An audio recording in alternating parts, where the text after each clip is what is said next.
follow the European path of development that we saw or that we were talking about on Wednesday,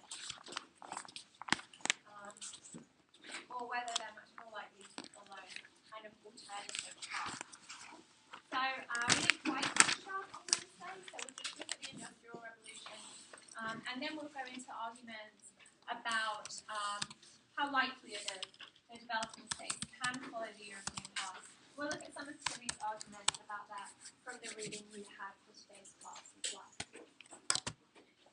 So just to finish up the Industrial Revolution then,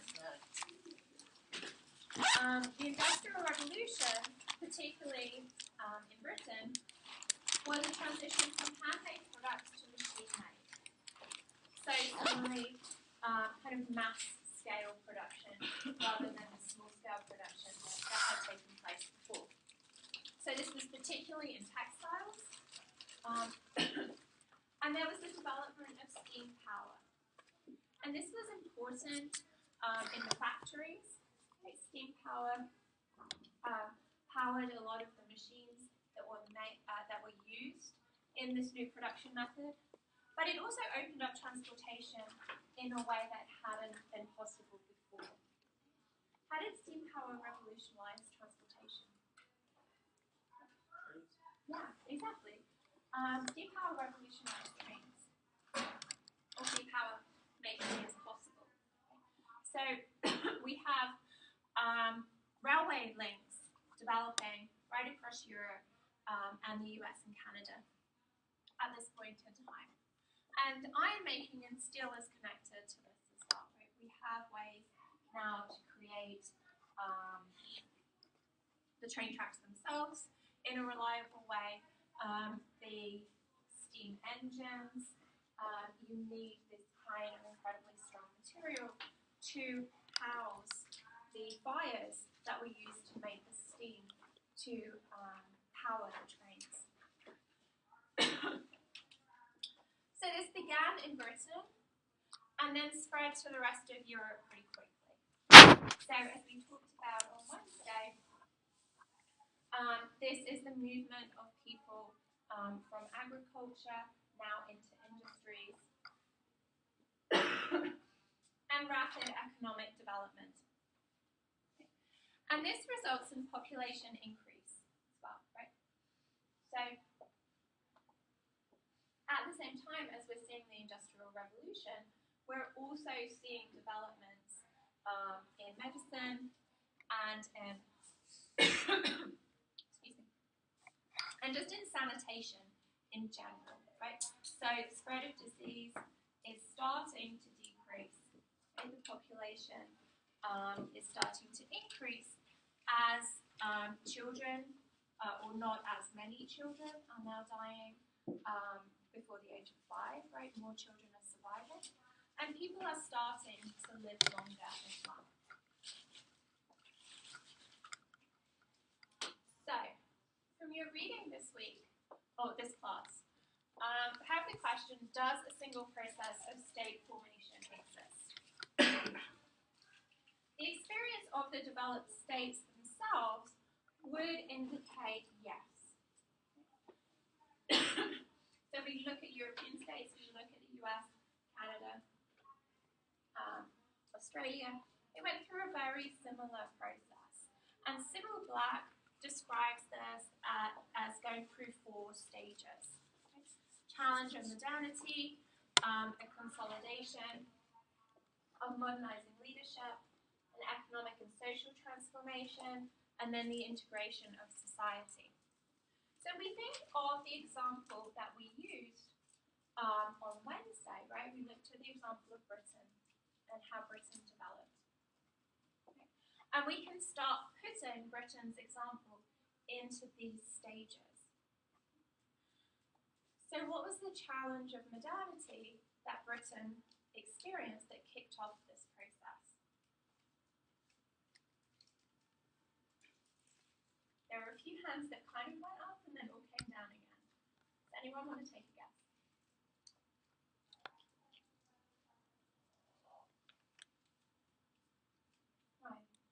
I guess in Britain, you had like all the new styles coming in and whole new trends after the Industrial Revolution started. Okay, so we've got the Industrial Revolution, right? And we see a lot of economic development after that. Right? But from the example that we looked at on Wednesday, the Industrial Revolution wasn't the start of the process, right? We had things that happened before them that allowed the Industrial Revolution to happen. Yeah. Would it be colonialism? No, Or would that be a result? Again, that's a result of that, right? Christopher. So like they're challenging the way boat transportation happened and how they transferred materials. So like what seemed how would like technology be a challenge of modern technology? So again, that's a result of what happened, right? We think about the example that we looked at on Wednesday of how this process started in Britain. This is the overthrow of James II. The challenge of modernity that Britain faced was, what does the monarchy look like? Does it look like a authoritarian monarchy, right? Where all of the power is centered in the monarch? Or does it look like a movement towards democracy where more power is centered in Parliament? Hit a crisis point with James II when he tried to take power from Parliament to the monarchy. And we see the overthrow of James II, we see William of Orange, Mary of Orange come in, they're the new sovereigns. And we have a kind of decision point here. So the decision is made that power in Britain is moving towards Parliament.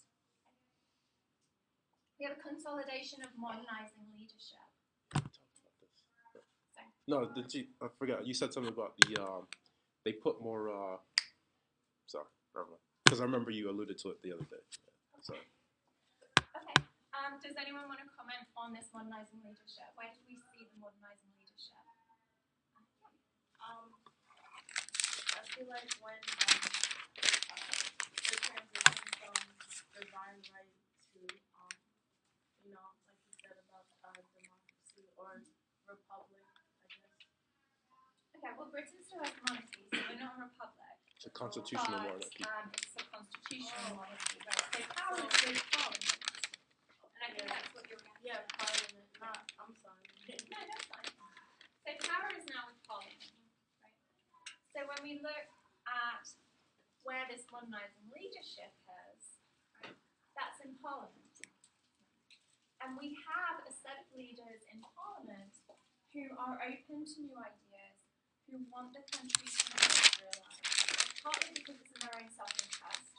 Okay, so if you remember from your reading on Wednesday, we talked a bit about it in class, the leaders in Parliament had investments in a number of different industries, right? It benefited them for the country to industrialise. So they set up the conditions for the modernisation of the British economy. That didn't have to happen, right? We could have had a different set of parliamentary leaders who had investments in agriculture and wanted everything to stay the same. Right? But at this point in time, just after we'd faced this crisis, we had this set of modernising leadership. We have economic and social transformation, and this is where the Industrial Revolution, the examples that you guys were talking about, really comes in, right? The advent of steam, colonialism, right? Everything that comes with the Industrial Revolution, the movement of people from the countryside into the cities, into the factories, the development of the middle classes. And then we have the integration of society. Okay? We didn't talk about this before. What might be the integration of society? If we think about after the Industrial Revolution, right, or coming towards the end of the Industrial Revolution, what types of integration do you see?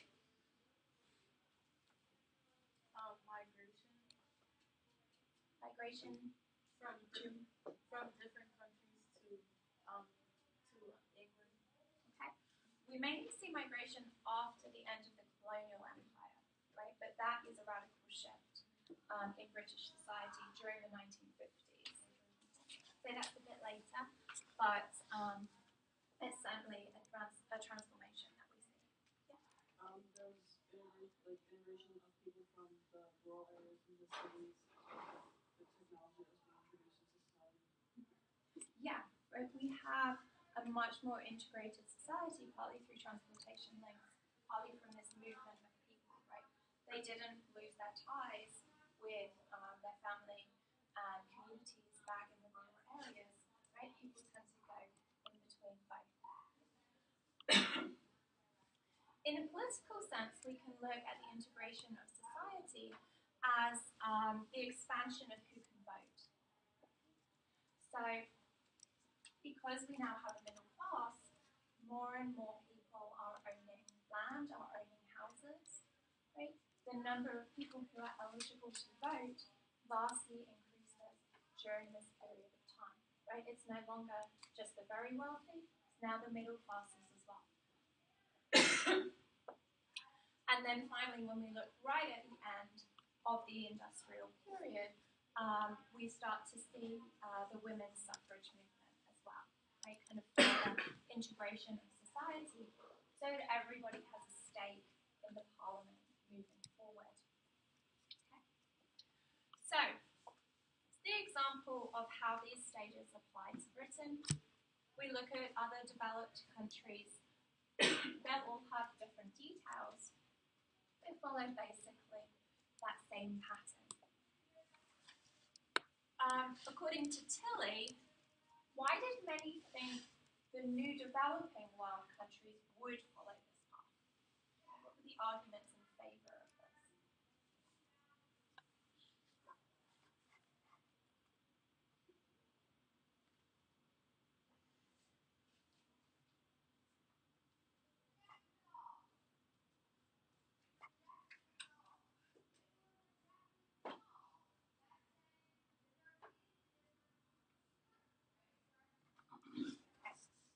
Does that hand it back? No. Okay.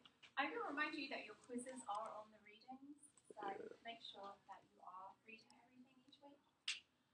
Tilley gave a number of reasons why we thought in the 1950s, 1960s, the developing world countries were just at a different stage of development, right? That we were going to see them go through this same process. And the reasons he gave were three main ones, right? Colonial powers set up approximations of their political systems as they left. British set up parliaments in basically every colony as they left. The French did something similar. So we expected just to see a strengthening and a development of these political institutions, right? We didn't expect former colonies to be setting up systems from scratch. So that should be kind of in their favour. The West also provided aid, experts, training programs, a whole host of different things that were designed to aid developing countries in their kind of ascent through this model, right? And it was supposed to really speed up the process. So if we think about the British process taking place really from 1215 up until the 1950s, right? What's that? Like 800 years. We're looking at the developing countries were expected to do that really quite rapidly, and in part because the belief was that we had given them the foundations to do that. And finally, the leaders of the developing world said that they were going to do this. Okay? So they said that that is what they wanted to achieve. They were going to go through the stages of economic development and political development. Right? And part of what we see here, we look at the example of Africa, the Organization of African Unity, which was a precursor to the African Union down, they made a statement very early on where all of the African countries had agreed that they were not going to challenge the colonial borders. The argument was that if they challenged the colonial borders, there would just be constant conflict on the continent. Right? There would be constant conflict over where the new borders should be. So they argued that it was better just to stick with the borders they had and then work within those borders. Why would the developing world not follow this model? So I want you to kind of take a couple of minutes and write down a couple of potential answers to this question, and then we'll discuss it as a group. So what do you mean the developing world, like the West? The developing world, right? Everything except the West. Oh, okay. Why would they not develop in the same way?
Okay, let's come back as a class. So who wants to, I want to hear from a few people who I haven't heard from yet. So I'll come to you in a moment. Who wants to start with why the developing world would not follow this model? Yeah. Something like a political obstacle. So basically, like during the Cold War era, like the U.S. and NATO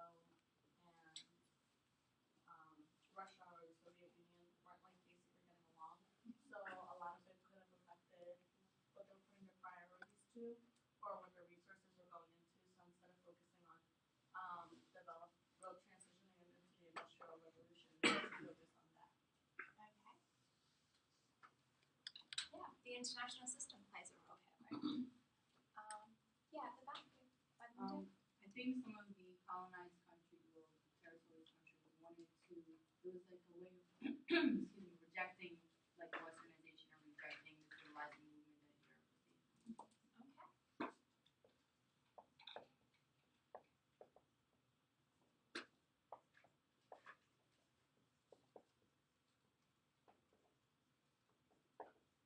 Okay, good. So it's not a failure then, it's a conscious rejection of this pattern, right? Jordan.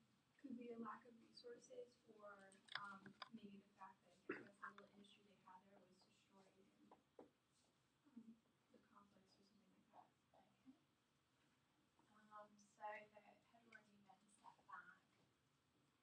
back by the colonies.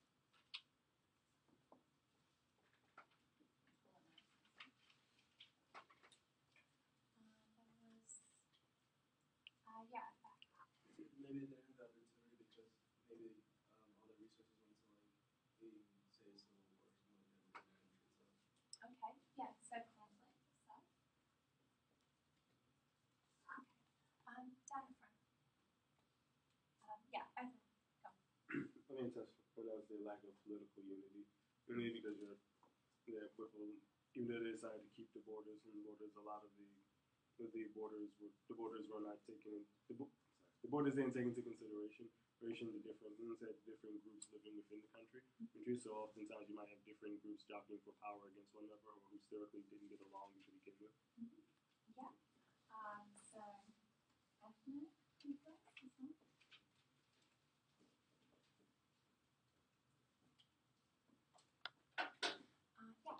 I'm not saying this is. I don't know if was exactly a problem at the time, but you could have a corrupt government that's usurping the resources, allocating it to something else.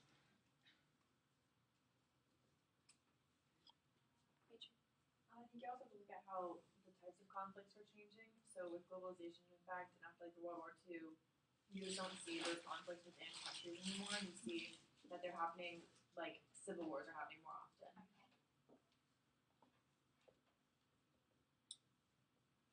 So civil war, not international war. Yeah. Who else had?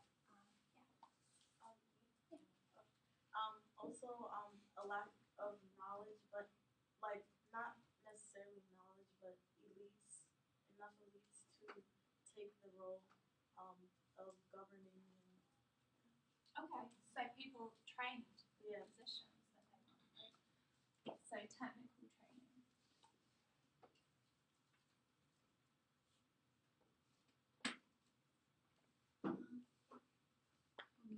Okay, so I think also like nationalism ties into all this, and like for a country they want to go their own way and not have some other influence to challenge their sovereignty.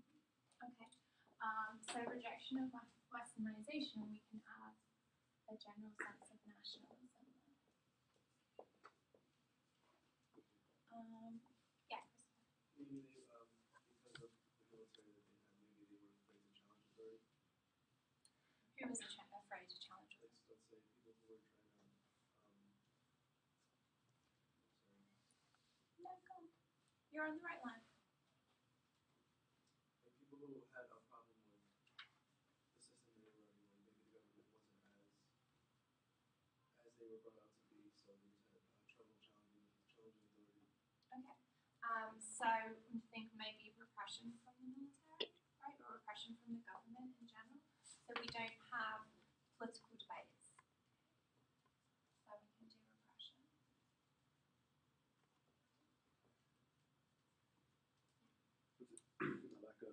A lack of physical infrastructure, particularly for the time period. Yeah. It's difficult to have a national government or any form of government actually implement its authority if there's no way to get to and from each place. Yeah, absolutely right. There are practical issues here. Okay, sometimes the colonial powers built railways. Okay, so there was a basic sense of infrastructure here, but the railways were going from where the resources were to the coast, so it could be shipped out. Right, that's not necessarily helpful for the incoming government. Right, that's not necessarily where they want the transportation links to be. Yeah. I think we kind of already gotten at this, but like, if your country is like more so underdeveloped, if you look at like an African nation back in these times, they weren't really, they didn't really have the technical. I don't know what I'm getting at, but they didn't have the technology really. I mean, really archaic society. Just living off the land. Okay. Yeah. So technical training, but also access to technology itself. Yeah. I was just gonna say because he was not looking for the right phrase, digital divide. Okay. All right. Yeah. Okay. But I also have another one. Sure. What was I gonna say? Oh yeah. So we talked about I think in the first class about developing worlds generally their democracies. So I would definitely say that these certain countries some countries do have a lack of like the correct form of democracy. So there's always like, I mean, you can call yourself a democracy, but there's always other non-democratic ways. Right. So if we look at the type of government here, right, connected to our oppression, the type of government, okay, sometimes they are kind of government. Sometimes they're on their way to being a democracy, but maybe not a full democracy with rights, right? But maybe sometimes they're just dictatorships as well. Okay, so that influences development. Rachel, you do.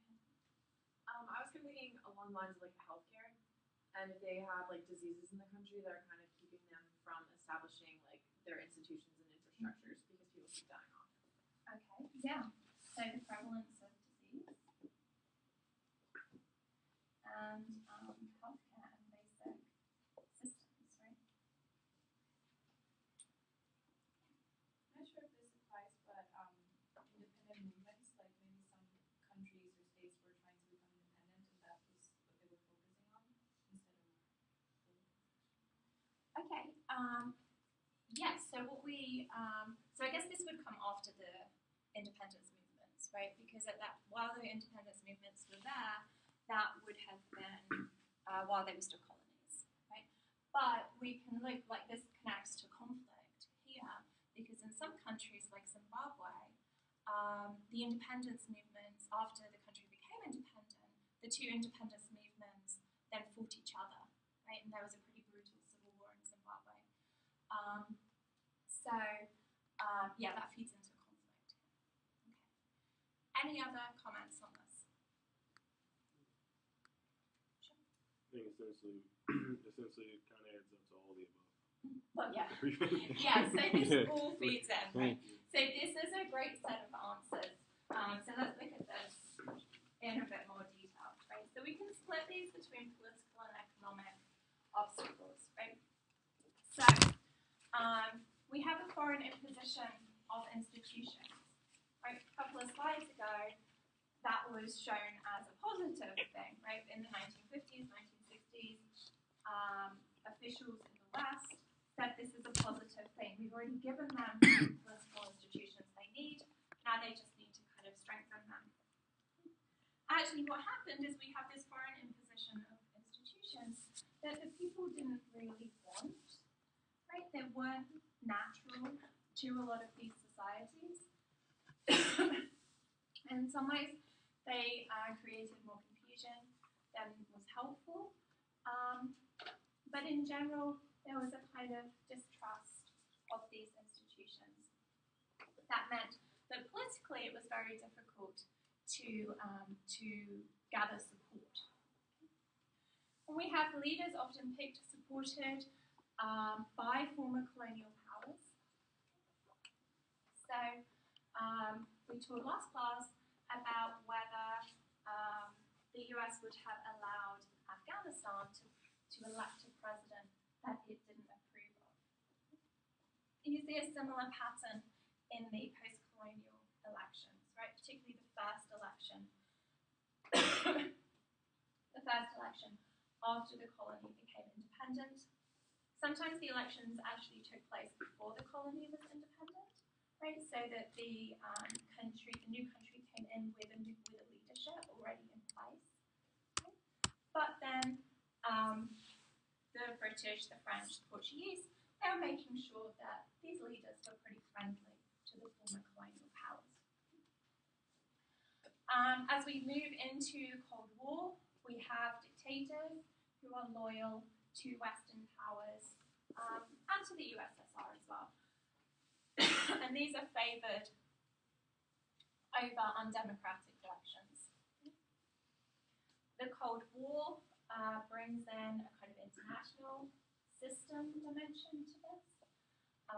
The Cold War dominates the international system at this point in time. It's very difficult for any country to really move forward if the Cold War powers do not want them to. And it was often in the interest of the Cold War powers to make sure that these former stayed kind of where they were. And we have artificial borders. This often plays into conflict. And we'll talk a bit more about that later. And then this decline of international law, development of negative sovereignty. Has anyone come across the phrase negative sovereignty before? You might not have done. Okay. So Tilly talks a bit about this. Right? Decline of international law after the end of the Second World War. So we look at Tilly's argument about the development of Europe. A lot of this was through international law. Borders were settled through international conflict. The states developed their bureaucracies through gathering taxes to engage in international conflict. Because we don't see the international conflict after the end of the Second World War, those new states don't really have those opportunities, if you want, to go through the same process. Their borders have already been assigned to them. And what we see instead is this development of negative sovereignty. And what that means is the country exists on a map, right? It has its borders. It is technically as as important as any other country. But if you look internally, there might be no government, there might not be a functioning government. Right? So instead of earning its sovereignty by proving itself to be a functioning country, which is what the European countries had to do. So if in Europe, if you were not a functioning country, you would be taken over by someone else. Right? Here, we have countries that are not functioning. They don't have positive sovereignty because they don't have a functioning government. They have instead what we describe as negative sovereignty. The most extreme example of this is Somalia. Somalia hasn't had a functioning government in close to 30 years. Still doesn't really have a functioning government. When we look at a political map of the world, Somalia sits there, a country the same as anyone else. We don't let other countries invade and take over the countries that we have now. It's a change in how the international system works. And there are a number of economic obstacles. So we talked on Wednesday about how the economic power structure didn't change after the end of colonialism, and that's still something that we see today. Right? So while that power structure is in place, those developing countries are not going to be able to follow the patterns that the European countries did. A reliance on natural resources, oil, diamonds, tin, rubber, anything along those lines.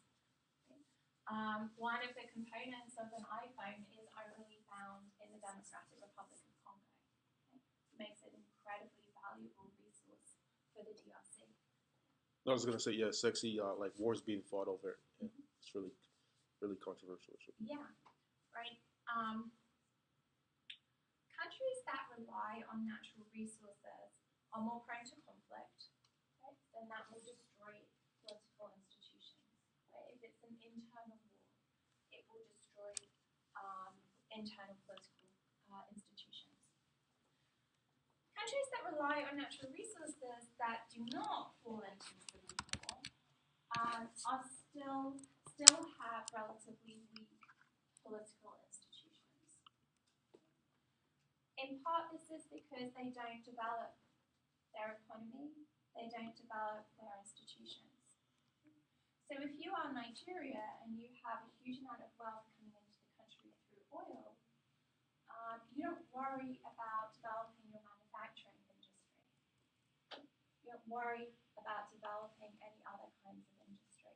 You have enough money coming in. It also ties into corruption, right? You can be corrupt without having natural resources, but we see a lot more corruption in states that do have natural resources. Right? Again, almost all of the oil revenue that Nigerian oil generates goes through the government. Right? That's an awful lot of temptation. So we see a lot of corruption. And then I've actually put aid here. Right? We generally think of aid in positive terms. Why would aid actually hinder the development of a country? Because let's say, for example, the United States could say, all right, we'll help you out under these terms.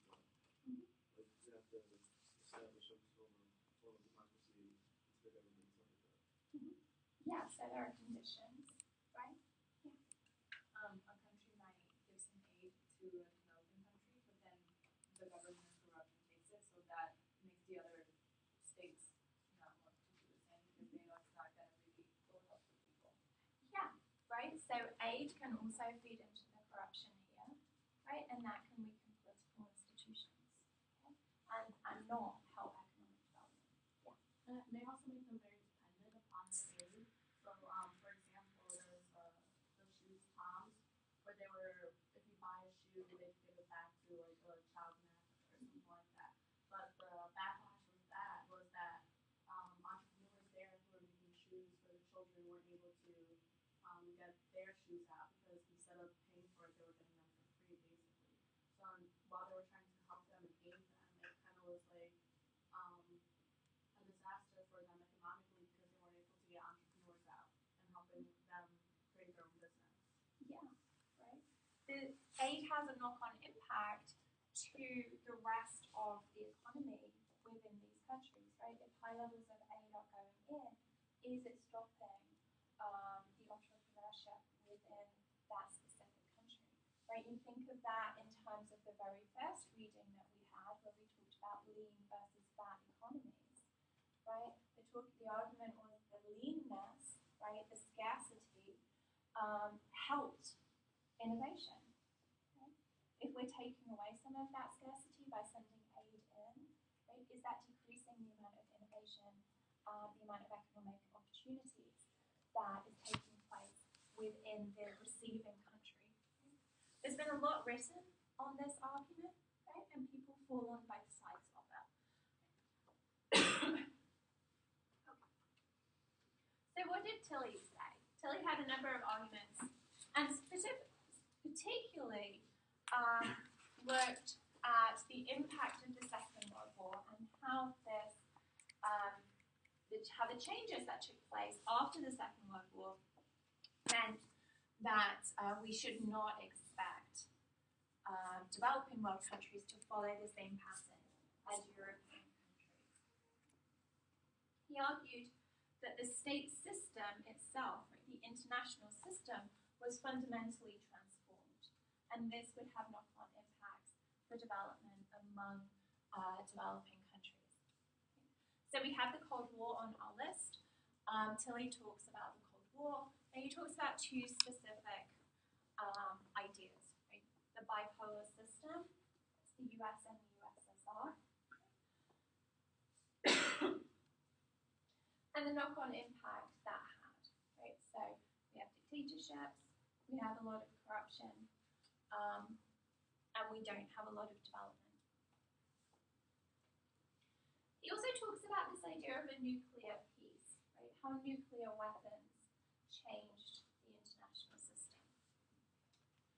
Proponents of nuclear weapons have argued that it actually created a nuclear peace throughout the Cold War, right? We don't normally think about that when we think about nuclear weapons as being incredibly destructive, and we don't think about them as being a force for peace. Does anyone know what the argument in favor of them bringing peace is? Yeah. Well, if every major state owns nuclear weapons, then they know that they'll kill each other, so they refrain from using it because everyone loses at the end.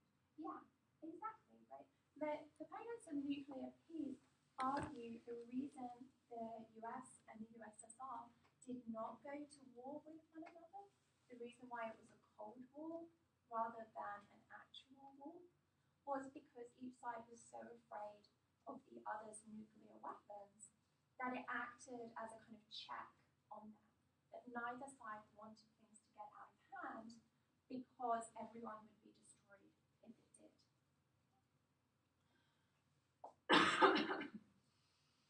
But you can use nuclear weapons and the threat of nuclear weapons to be incredibly coercive within the international system, right? Especially towards states that don't have nuclear weapons. Tilly also argues that there are coercive militaries within a lot of these developing countries. Why did he argue that these states ended up with coercive militaries? How did they get them?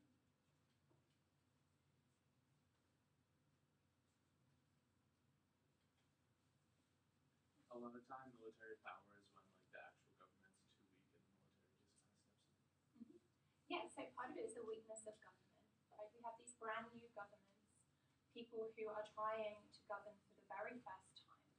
Okay, these are not people who have come up through a political system and suddenly earned the role of president or vice president or one of the cabinet officers, right? They don't have political experience. They're brand new at this. So we have very weak political institutions. Normally, as Ben says, at that point the military steps up, right, and says, we are the stronger of the institutions, we're going to make sure things are run the way that we want them to run. So that's part of that. What else did Tilly argue?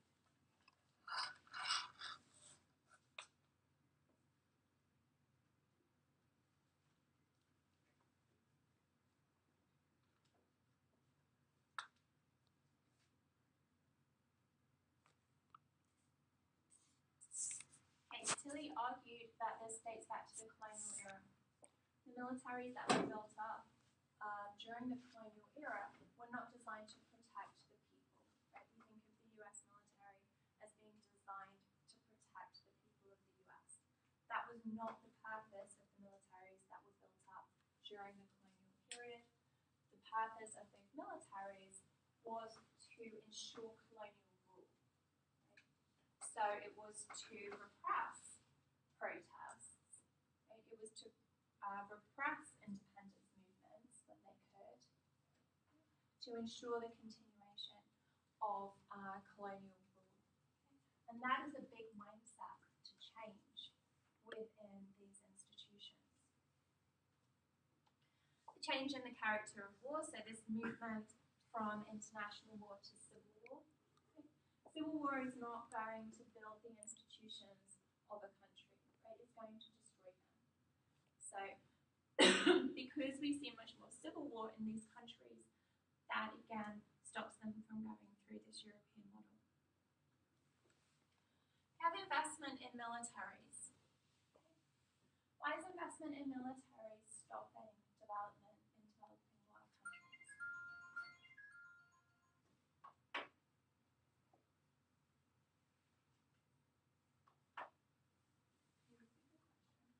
Why is investment in the military stopping developing world countries from developing?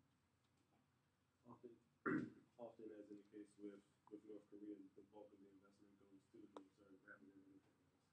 Yeah. Right. So we see very high relative investment in military systems, in equipment, and in building up very big armies. That money could go to education, healthcare, infrastructure, building up the government institutions, right? Almost anything that would actually benefit the country. These large militaries, for a lot of the developing world countries, does not really benefit the country as a whole.